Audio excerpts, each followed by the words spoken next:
Hello again, I'm Joseph McHale here at Ultimate Fitness in Sacramento, where I'm here with Urijah Faber preparing for his Bantamweight interim bout against Renan Barao. Urijah, talk about that matchup. How do you feel you match up against Renan? It's going to be a tough fight. He's very well rounded. I think his strengths are definitely his stand-up and his jiu-jitsu. He's pretty strong everywhere, but you know, he's got those leg kicks with some solid boxing, and he's got a good knee also that he's able to incorporate his offense. So he seems to come out really strong at the beginning and then fade a little bit, and I think, you know, in a 5-round fight especially, that's going to give me a big advantage. Yeah. You've been back now from Vegas for a couple of weeks, and New York, you went on a tour. How's training been since you've been back? Have you been upping up the training since you're in Vegas? Yeah, it's been great. I think, you know, I was out there for 3.5, almost 4 months, and, you know, every day I was seeing Dominick Cruz in my face, which just was motivating me. So I've had like a 5-month camp for this fight. So it's important that you let your body rest and don't overtrain and stuff like that. But right now I feel great. It's like the perfect time to be on a grind here with my team, and you know, it's 6 weeks at home to prepare for this fight, which is perfect. Yeah. Now talk about, you're in the house. How much were you able to prepare when you were in the house, when you were obviously mixing that with coaching the guys on the team? Was it hard to be able to train as much as you do normally here? No, you know, I actually didn't have to stay in the house. The guys on the show were staying in the house, and I was just there to coach them. You know, it was, you know, 4 or 5 hours a day, committed to them, but I worked out with them the whole time anyways. They're great training partners.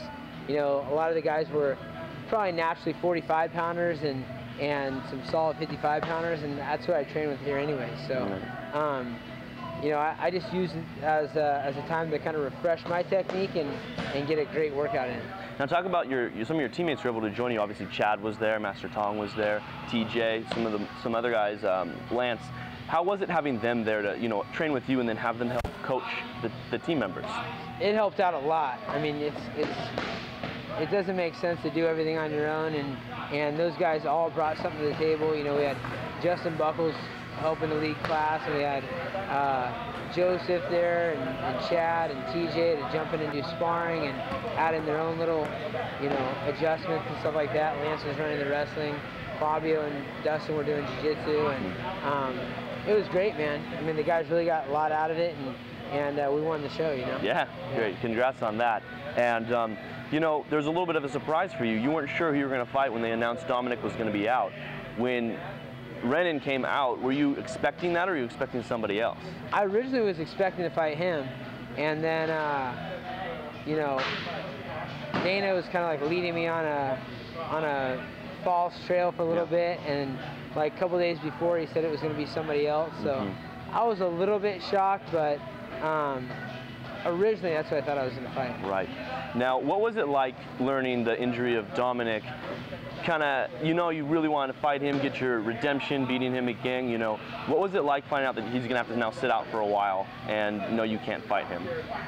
I wasn't real happy about the fact that Dominick was out. I felt like, you know, that's something that everybody wanted to see. Yeah. It's been a lot of build up for that fight, and we don't really like each other, so that's a perfect case scenario, but I think it'll happen in the future. Just got to get this one out of the way, have a great fight against a very tough opponent, and get that one next. Yeah. A couple more questions. Facing Renan, what are some of the things you see in him, some of his strengths that might pose a problem for you? Are there any at all? I think he's going to come out with a heavy leg kick arsenal, and so I've been working on defending that, but you know, that's kind of something that has been a problem for me in the past with Jose Aldo, his teammate.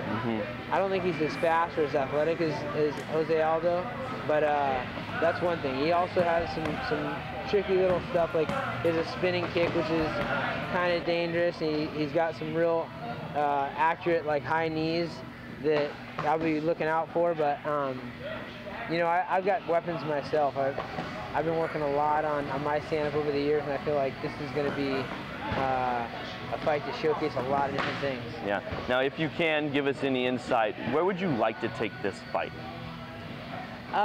For me, I'd like to, the more I can put my hands on him, the better. So if I can close the distance with big punches, clinch and dirty box, take him down, but the bottom line is being hit without getting hit. You know, I feel like he comes straight forward and he throws like solid combos. So good head movement and footwork with counter punching is important too. Last question, any prediction on the fight? How's it going to end? How far is it going to go? I think I'll get him in the 4th round. I think that's going to be the round where I'm going to really put the pressure on and be able to take the fight away. And of course, and you've had that experience, many title fights in your past. So we thank you very much, Urijah. Remember to watch him on July 21st at UFC 149 in Canada.